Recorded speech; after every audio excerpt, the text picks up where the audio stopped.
June 28, 1914. Archduke Franz Ferdinand has been assassinated. This shall kick off a chain of events leading to the horrific conflict known forever as World War I. Nearly a century later, this conflict would be immortalized in video game form by having cute little plastic toys blow each other to hell and back in Toy Soldiers on the Xbox 360 in the year of 2010.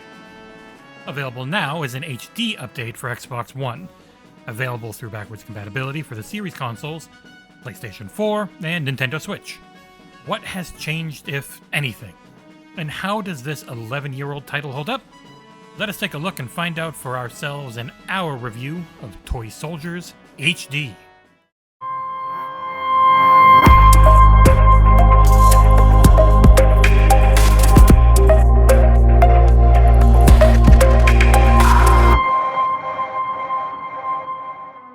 The original release of Toy Soldiers was a surprise hit.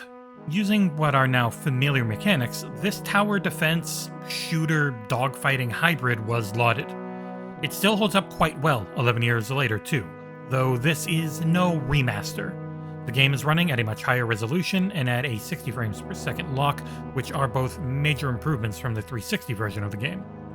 The textures though are rough, and it is just not much of a looker. This was a lower budget Xbox Live arcade title, and it shows. The performance is solid on my Series X as one would hope, and when you're zoomed out, it looks passable. When you take over a fortification, or you use the sniper tower though, it immediately shows its age with texture work that looked bad back at the time that it was released. The game describes itself as a third-person action strategy game, as it mixes up that tower defense with direct control over multiple types of combat. There are gunners, mortars, heavy cannons, gas cannons, sniper towers, biplanes, and more to control directly. This can feel a bit odd as everything still uses the left stick, and the shooter in me is far more used to using the right analog stick for moving the camera around to aim my shots. On the whole though, the controls work well, though aiming with the sniper rifle can be a bit finicky at times if you're not zoomed in at the proper level. You start each round with a set amount of money, and you earn more to further fortify your defenses with each enemy slain. Balance feels good, and I can see the allure of the leaderboard system, which coincidentally is why the game was delayed 2 months due to bugs with it, adding greatly to the longevity of what is an otherwise average-length campaign. As the campaign progressed, my first attempt at a map would generally be feeling out where enemy troops could come from and what style of defenses I needed. Mixing up anti-air, anti-infantry, anti-vehicle, and so forth.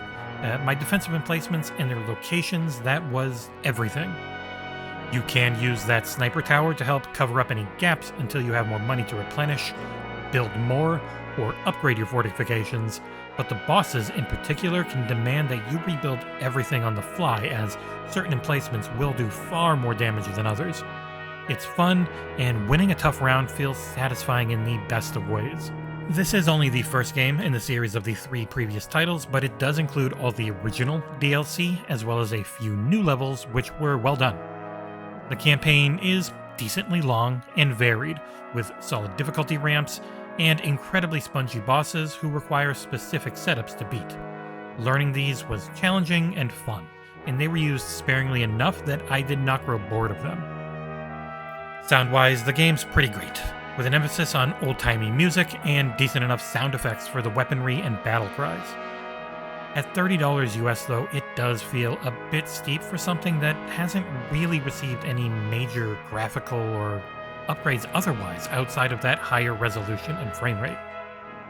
This game still looks and feels like a 360 arcade title through and through, and there is a multiplayer mode as well, but in the early access portion of this review I was unable to find any matches on it. If it is anything like I remember though from the 360, it'll be a ton of fun. I will have to keep an eye out on the server performance though. Wrapping things up, Toy Soldiers HD is a solid all-around package, though that $30 price point does feel a bit high. If you're in the market for some well-made hybrid tower defense, shooter, dogfighting, then this plastic battleground should fit that bill. It might be ugly as sin at times, but it is a damn good time reliving an incredibly weird take on one of the darkest conflicts in modern history.